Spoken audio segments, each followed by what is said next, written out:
বারান্দার গ্রিলে হাত রেখে আকাশের দিকে তাকিয়ে আছে পদ্মজা। তার পরনে শাড়ি রয়ে গেছে, আকাশের বুকে থালার মতো একখান চাঁদ। চাঁদের আলোয় চারিদিক ঝিকিমিকি করছে, চারপাশ থেকে ভেসে আসছে ঝিঝি পোকার ডাক। খুব সুন্দর দৃশ্য। পদ্মজা কেঁপে ওঠে, পিছনে ফিরে তাকালো। মোর্শেদকে দেখতে পেয়ে গোপনে হাঁপ ছাড়ল। মোর্শেদ বললেন, তোর মায়ে কি আর ওঠে নাই? না আব্বা।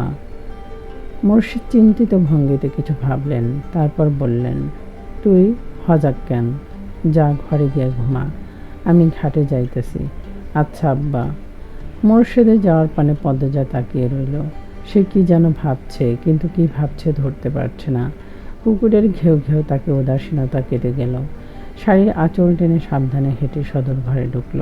সদর ঘরে পাটি বিছিয়ে দূর দূরান্ত থেকে আসা আত্মীয় স্বজনেরা ঘুমাচ্ছে। তাদের ডিঙিয়ে পদ্মজা হেমলতার ঘরে আসে। হেমলতা ঘুমাচ্ছেন বেঘরে। শুনেছিল লিখন শাকে নিয়ে তার মা নিজের ঘরে এসেছিল। এরপর কি হলো কে জানে। সন্ধ্যার পর পূর্ণা গিয়ে জানালো, আম্মা ঘুমাচ্ছে। হেমলতা কখনো সন্ধ্যার সময় ঘুমান না, তাই পদ্মজা ঘুমটা টেনে হেমলতার ঘরে ছুটে আসে। হেমলতাকে এত শান্তিতে ঘুমাতে কখনো দেখেনি পদ্মজা, তাই আর ডাকেনি। কেউ ডাকতে আসলে তাড়িয়ে দিয়েছে। ঘুমাচ্ছে যখন ঘুমাক না। এখন মধ্যরাত। পদ্মজা হেমলতার মুখের সামনে মাটিতে বসে এক দৃষ্টি তাকিয়ে থাকে মায়ের দিকে। গলা কাঁপছে তার। শ্বশুর বাড়ি কীভাবে থাকবে সে? মাকে ছাড়া 2 দিন থাকতে গিয়ে এত বড় ঝড় বয়ে গেল, আর এখন সারা জীবনের জন্য মায়ের ছেড়ে থাকতে হবে। এই মুখটা না দেখলে তার দিন কাটে না। এই মানুষটার আদরে শাসন ছাড়া দিন সম্পূর্ণ হয় না।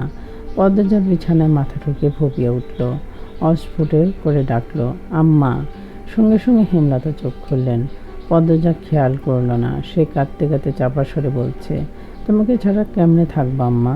বিয়ে করাটা কি খুব দরকার ছিল? পদ্মজা চমকে উঠে মাথা তুলল। গলার স্বর আগের অবস্থানে রেখে বলল, কেন আম্মা? সব জানতে নেই মা।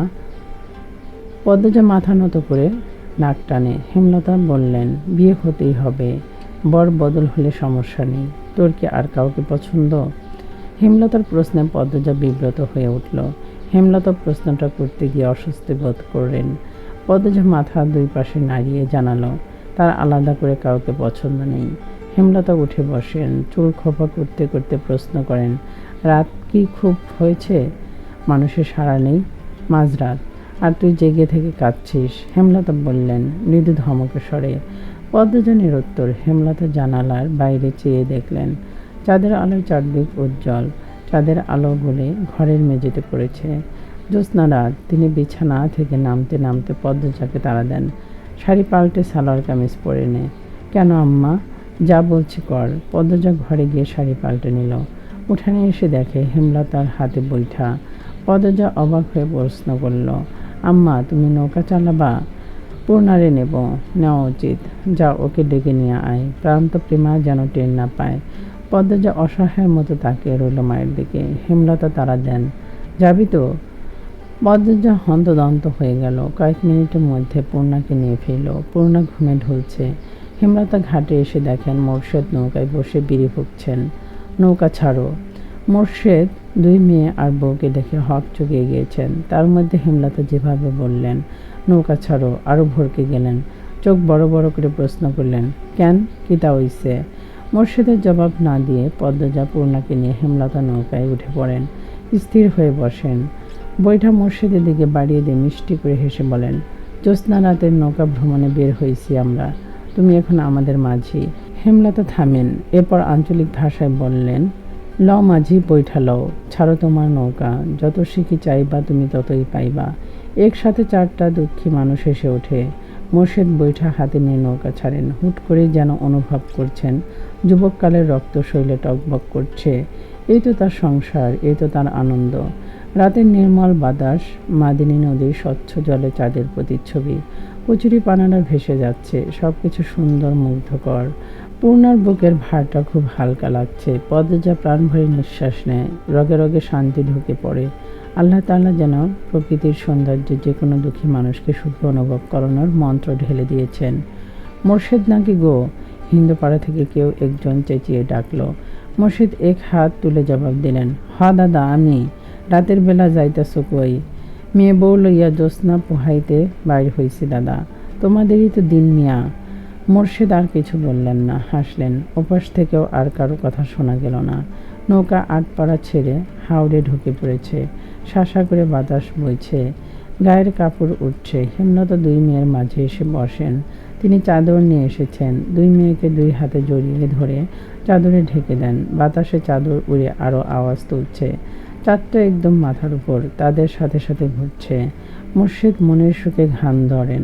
ঘর বাড়ি ভালা নাই আমার, কি ঘর বানাইমো আমি শূন্যর মাঝার। ভালা কইরা ঘর বানাইয়া কয়দিন থাকমো আর, আমি কয়দিন থাকমো আর। আয়না দিয়া চাইয়া দেখি, আয়না দিয়া চাইয়া দেখি পাকনা চুল আমার। লোকে বলে ও বলে রে ঘর বাড়ি ভালা নাই আমার। পাকনা চুল আমার বলতে পূর্ণা ফিক করে হেসে ফেলল। পদ্মজাকে ফিসফিসিয়ে বলল, আব্বা বোধহয় এখনো জোয়ান থাকতে চায়। পদ্মজা হেসে চাপা স্বরে বলে, চুপ থাক, আব্বা কি সুন্দর গায়। মুর্শিদ গেয়ে যাচ্ছেন। এ ভাবিয়া হাসন রাজা, হাইরে ঘর দুয়ার না বন্ধে, কোথায় নিয়া রাখবো আল্লায়, কোথায় নিয়া রাখবো আল্লায়, তাই ভাবিয়া কান্দে। লোকে বলে ও বলে রে ঘর বাড়ি ভালা নাই আমার। জানতো যদি হাসান রাজা, হায়রে বাঁচব কতদিন, বানাইতো দালান কোঠা করিয়া রঙিন। লোকে বলে ও বলে রে ঘর বাড়ি ভালা নাই আমার। মোর্শেদ থামেন। তিন মা মেয়ে একসাথে হাতের তালি দিল। হাতের তালিতে চারপাশ মুখরিত হয়ে উঠল। এত সুন্দর সময়, এত সুন্দর রাত বারবার ফিরে আসুক। মোর্শেদ হাঁ করে তাকিয়ে থাকেন সামনে থাকা তিনটা মানুষের দিকে। তাদের চোখ মুখে খুশি ঝিলিক মারছে, অথচ তিনি জানেন এক একজন কতটা দুঃখী। মোর্শেদ ঢোক গিলে লুকায়িত এক সত্তর কষ্ট লুকিয়ে যান। হেমলতা আর তিনি ছাড়া এই কলেজা ছেঁড়া কষ্ট কেউ জানে না। মোর্শেদ হেসে বললেন, এই অভাগা মাঝিরে কি আপনারা আপনাদের মাঝে জায়গা দিবেন? মোর্শেদের কণ্ঠে শুদ্ধ ভাষায় মিষ্টি আবদার শুনে পদ্মজা পুলকিত হয়ে উঠল। ইস, আজ সব কিছু কত সুন্দর। পূর্ণা বলে, দেব এক শর্তে, নৌকা চালানোর বিনিময়ে শিখি যদি না নেন। মোর্শেদ মেয়ের রসিকতা দেখে হা হা করে হাসেন। সেই হাসি বারবার প্রতিধ্বনিত হয়ে ফিরে আসে কানে। তিনি বৈঠা রেখে এগিয়ে আসেন, হেমলতার সামনে বসেন। নৌকা নিজের মতো যেদিকে ইচ্ছে ছুটে চলছে। মোর্শেদ হেমলতাকে বলেন, দুইটা ছেড়িরে খালি তুমি ধইরা রাখবা, ছাড়তো এবার, আইরে তোরা আমারে ধরে আইব। পদ্মজা অবাক হয়ে মায়ের দিকে তাকায়। হেমলতা যেতে বলেন। পদ্মজা মোর্শেদের ডান পাশে বসে আর পূর্ণা বাম পাশে। পদ্মজা পূর্ণাকে এক হাতে, পদ্মজাকে আরেক হাতে জড়িয়ে ধরে হু হু করে কেঁদে ওঠেন। অপরাধী স্বরে বলেন, আমি বাপ হইয়া পারি নাই আমার সেরিদের বেজ্জতির হাত থেকে রক্ষা করতে, আমারে মাফ করে দিস তোরা। মোর্শেদ কখনো এত আদর করে পদ্মজাকে জড়িয়ে ধরেননি, এই প্রথম ধরেছেন। আবার কাঁদছেন। পদ্মজার কোমর নরম, মন ব্যথিত হয়ে চোখ বেয়ে জল রূপে বেরিয়ে আসে। হেমলতা মোর্শেদের পায়ের কাছে বসেন। মোর্শেদের হাঁটুতে মাথা রেখে দুই মেয়ের হাত চেপে ধরে রাখেন। কেটে যায় অনেক মুহূর্ত। নৌকা হাওড়ে পানির স্রোতে একবার এদিক তো আরেকবার ওদিক যাচ্ছে। বাতাসে চারজনের চোখের জল শুকিয়ে ত্বকের সাথে মিশে গেছে। নিস্তব্ধতা ভেঙে পদ্মজা বলল, জানো আম্মা, আজ আমি বুঝলাম জীবনের সুখ বা দুঃখ কোনোটাই চিরস্থায়ী নয়। দুঃখে মর্মাহত না হয়ে সুখের সময়টা তৈরি করে নিতে হয়, তাহলেই জীবনে সুখের মুহূর্ত আসে। আবার সুখ সর্বক্ষণ থাকে না।